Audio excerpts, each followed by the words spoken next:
Lest you accuse me of hyperbole, Article 19 of the United Nations Universal Declaration of Human Rights states that everyone has the right to freedom of opinion and expression. This right includes freedom to hold opinions without interference, and to seek, receive, and impart information and ideas through any media and regardless of frontiers. There's a threat to this, one of the most fundamental human rights that a person can have, and it's risen in awareness on social media, the blogosphere and YouTube over the last week, due to, of all things, games. Whether the initial spark was valid or not, genuinely valid questions about journalistic integrity in games reporting, clickbait articles more broadly, and the influence of social justice concerns over games media have all arisen as a result of this, and it's created an opportunity to have a conversation about these problems. It's necessary at this point to make a disclaimer and to assert some things. Were the conversation less vicious, this would not be necessary, and some basic empathy, decency, and benefit of the doubt would be extended. Unfortunately, we don't live in that world. Harassment over your personal life is unacceptable. Doxing is unacceptable. Misogyny and harassment is unacceptable. Death threats are unacceptable. Here's some other things. They're also unacceptable. Smearing people as bigots simply because they don't agree with you is unacceptable. Defrauding people out of donations and financial support under false pretenses, that too. Ignoring corruption, demonising your own fan base, these things are unacceptable. That out of the way, I want to reach out to computer gamers out there and let them know that the problems that they're encountering aren't theirs alone. Many other creative communities are suffering or have suffered the same problems from exactly the same sorts of people. Perhaps the most surprising and most negatively affected community has been the atheism and skepticism community. Whatever your position on religion, the rise of new atheism seemed meteoric, from events in 2001 right up until around 2011. And since then, there's been something of a stall and a souring of progress. The loss of Christopher Hitchens was, of course, a blow, but I think more damage has been done by, of all things, a feminist skeptic complaining about being hit on in an elevator. Her complaint, which basically amounted to nothing in the minds of most serious skeptics and atheists, opened a deep fracture in the atheist community between those who were just atheists and who were universal in their application of skepticism in the pursuit of an objective truth, and those who came at atheism from more of an ideological angle, as a strut of their feminism or social activism, as a strut in their opposition to religion and the effects that it has. The irony, of course, being that they were failing to apply the same skepticism that they did to religion to their own ideology. When those ideologies were subjected to skepticism from their fellow atheists and skeptics, the response was rather telling. There were accusations of racism, sexism, misogyny, homophobia, transphobia, Islamophobia, spurious accusations of rape and molestation, all of this whipped up into an atmosphere where the mainstream media could latch onto it to make a new set of stories, tearing down the champions of reason which they previously built up. The skeptic community remains locked in an acrimonious civil war between ideological skeptics and actual skeptics ever since, with lines of battle drawn between, for example, Dawkins and Myers and Thunderfoot and Watson and all the rest. Conventions and meetings have suffered, and female attendance at the amazing meeting in particular has gone from near gender parity in 2010 to overwhelmingly male in 2014, ironically, precisely because of the actions of skeptic feminists in demonising the community. The damage has been immeasurable, and the wrong people are now controlling the conversation.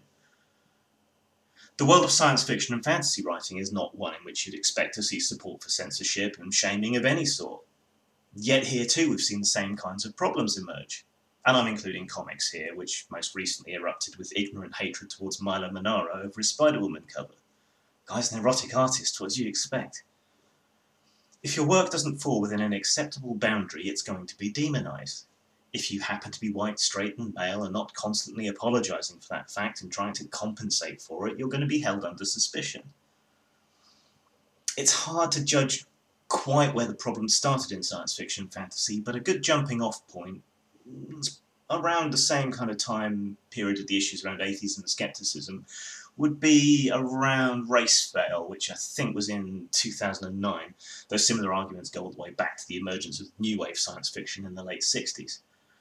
Racefail was a rather vicious discussion around race in science fiction and fantasy, which solved nothing, created a lot of acrimony, and left authors in a bit of a catch-22 situation. Do I include minorities, get it wrong, and be called a racist? Or do I exclude minorities, write what I know, and be called a racist?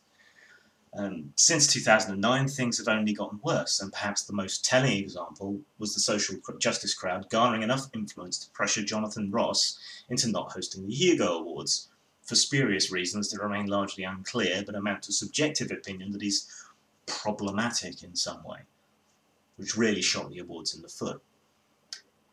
Men's issues were always going to attract this kind of flack, not least because many people can't admit that there even are any men's issues. The most notorious men's issues website and community, A Voice for Men, was, again, founded around 2009-2010, perhaps as a reaction to whatever it is that seems to have been happening around that point. Now, I'm not going to particularly defend A Voice for Men, as I find their style of presentation and deliberate courting of controversy through being provocative and offensive as counterproductive, something that many of my critics are likely to consider ironic. Still, the sheer amount of vitriol and hate that they've received, including death threats, vandalism threats, terrorist threats against their conference earlier this year, all of this betrays the fact that the abuse and threats are not limited to one side in this larger debate. Tabletop gaming is really my area of expertise, and the one in which I can speak with the most authority and as a direct witness. My experiences with these same sorts of issues came around 2011-2012 again, first when encountering a rather vicious and nasty trans activist, who I responded to badly, and then following a blog article I wrote defending the use of rape as a story element in the wake of a great deal of fuss about the new Tomb Raider game coming out. I'll get to the personal experience part later. Still, for some time now, tabletop gaming has been under assault over its depictions of women, its depictions of minorities, or lack thereof, and all manner of other issues.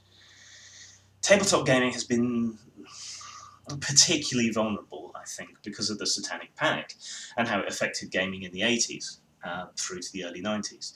So this was taken a lot more seriously in tabletop gaming than a lot of the violence criticism towards computer games were.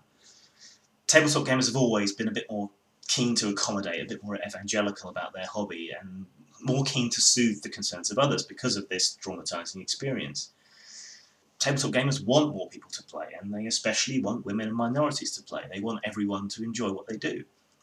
Unfortunately, this desire seems to have been preyed upon by certain elements, and this has led to an extremely hostile atmosphere towards those who still value classic fantasy tropes or medieval pseudo-realism, or who like to maybe indulge in a little old-fashioned adolescent power or sexual fantasy in their games.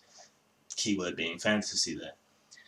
The main recent event on that front is that despite D&D 5th edition being incredibly, painstakingly, back-breakingly inclusive in all the ways demanded, the big news was that 2 of the consultants used and credited in the new edition were bigots, which they're not. They just tend to disagree with and resist the pronouncements of the social justice mob. Sounding familiar yet, computer gamers? This next one might be a step too far for some, but I believe it relates and is just as important as the rest. Pornography. Pornography is a form of expression like any other, and a form of art, albeit commercial and explicitly and absolutely sensual art. Pornography is produced consensually between partners, sold or shown to consenting consumers, and is one of the few fields, in which women are consistently paid more than men. It's also a field in which, unlike conventional fashion and mainstream media, the demands of fetish also demand a wide variety of body types, situations, races, proclivities, and combinations. Despite this, and despite the protestations of those who work in pornography, it has been attacked a great deal as an extension of the rescue narrative that's also being used to persecute sex workers. The same supposed mind-warping abilities that games and fiction allegedly have are also ascribed to pornography, and this is especially true when it comes to kink. Notorious anti-porn campaigner Gail Dines and the groups with which she is associated have been in bed, metaphorically speaking, with the UK government in advising and promoting the compulsory porn filter and the bans on extreme pornography, or whatever that means. It's questionable in the UK whether some kinky activities are even legal at all, and if you have, say, safe, consensual sadomasochistic images on your hard drive or phone, you can get in trouble with the law, whether you put them on there or not. The self-same people who will argue for sexual equality, freedom for women, homosexuals, bisexuals and transgender people against religious bigots will assume that a penchant for spanking must make you a misogynistic bigot. They're happy to persecute other people themselves just on ideological rather than religious grounds. Even fine art isn't immune. An image of Leader and the Swan by Derek Santini, I think, called A Fool for Love, was forcibly removed from a display at a Mayfair gallery in 2012, around the same sort of time I wrote In Defense of Rape, for promoting or depicting bestiality. More recently, Lena McCall's portrait of Miss Ruby May was removed from another gallery for being too pornographic and disgusting. Especially odd, since this was allegedly a feminist painting selected by feminist artists and intended to be a comment, in part, on the male gaze. When artistic endeavours, considered more legitimate than games, are buckling under this kind of puritanical social pressure, little wonder that more commercial and supposedly trivial art is under even more pressure. This isn't helped by the fact that a ready existing, easy narrative is available on these topics, one easily latched onto by the mainstream and by the specialist media alike, one that's hard to answer. If you resist any of this prudishness, censorship and smearing, whether you play D&D, like Game of Thrones, play Dragon's Crown, or even just the fact that you're upset that Darwin's being removed from the money to make way for a female author, you're a misogynist. It doesn't matter whether you actually are a misogynist, or racist, or homophobe, or transphobe, or whatever, or not. These are magic words that poison the well and make any kind of real and actual points you might be making moot, because... which? If you're accused of being a misogynist and you argue the point, or get angry about being accused, that just proves you're a misogynist somehow. Of course, this tactic wouldn't be that effective on people who were actually any of these things, because they wouldn't give that much of a fuck about it. So long as it remains such an effective way to shut down dissent, however, it's going to continue to be used, and the real issues, the ones that matter, are going to remain untouched. And stereotypes are going to rule the day on both sides. So how and why can I or would I talk about all this? What gives me the right or the authority to talk about it? I'm just an observer and a person who writes and designs tabletop games, but I've been at the brunt of a lot of what's gone on there, and as a free expression advocate, I take an active interest in all of these areas. I'm biased, of course, having been a victim of the mob, but that does give me some perspective and a lived experience which some people might value. Since I wrote In Defense of Rape, I have been the target of a prolonged series of attacks upon my character and my work, lasting for years and going back years. Every time I bring out something new, there are people who will go over it with a fine-tooth comb looking for anything they can misrepresent or spin in the worst possible light. For defending free expression, I have been vilified. I have had petitions made against me to try and prevent me getting any work at all. There have been attempts to pull my content from various places, and I've had to adopt pen names in several arenas in order to be able to get my work out. This is ridiculous. Some people have become wary of working with me, not because of how they actually feel about anything I've said or done, but because they don't want to be subjected to the same treatment.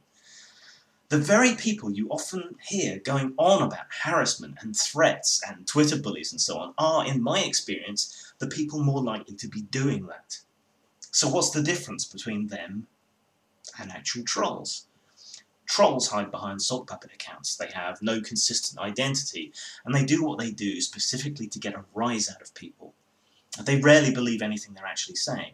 They'll use racist terms against people of colour, they'll use sexist terms against women, they'll attack a straight man's sexuality, and they'll call a gay man fag and whatever else. They go to memorial pages and they say terrible things about the dead person despite not knowing them or knowing anything about them, all because they get off on upsetting people, not for any other reason. The true believer, on the other hand, is not ashamed or hidden. They genuinely believe in their cause and that they're doing the right thing. And they believe that those ends, those glorious ends, justify whatever means to get there. When they make threats to shut down a conference, it's justified. When they oust an author from an association, they're protecting people. When they hound someone and make it hard for them to get work, they're keeping toxic people out of the hobby. When they impose censorious and overreaching anti-harassment policies on conventions, they're making them more welcoming. The two together have led to a weird situation that I call synergistic trolling, where both the trolls and the social justice mob get what they want from each other's behaviour, and where it actually pays the social justice mob dividends to take obvious trolls seriously at face value, rather than to ignore them like any sane person should, and has done since Usenet. This isn't, of course, to say that there aren't genuinely toxic people on the other side of the argument as well. Far be it from me to defend what, for example, Vox Day says and does, but I will defend his right to publish, to write, to not be treated like shit by his fellow writers on his profession, many of whose own work would have been on the receiving end of this kind of censorship in the past. So where the hell do we go from here?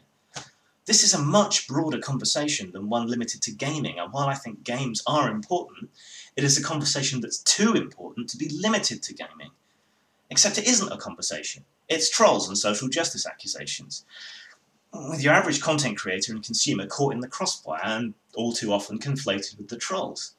We need honest people to have honest conversations, without the wild accusations and with the ability to disagree and still carry on talking. Now, frankly, if the people that complained about the state of play in all of these arenas put as much effort into creating things themselves, rather than trying to ban or control what other people do, they might see some of the change they wanted, without the resistance and the resentment. I extend, yet again, my previous offers to help mentor people who want to create tabletop games, and my offer for civil and constructive discussion on any and all of these issues. Peace.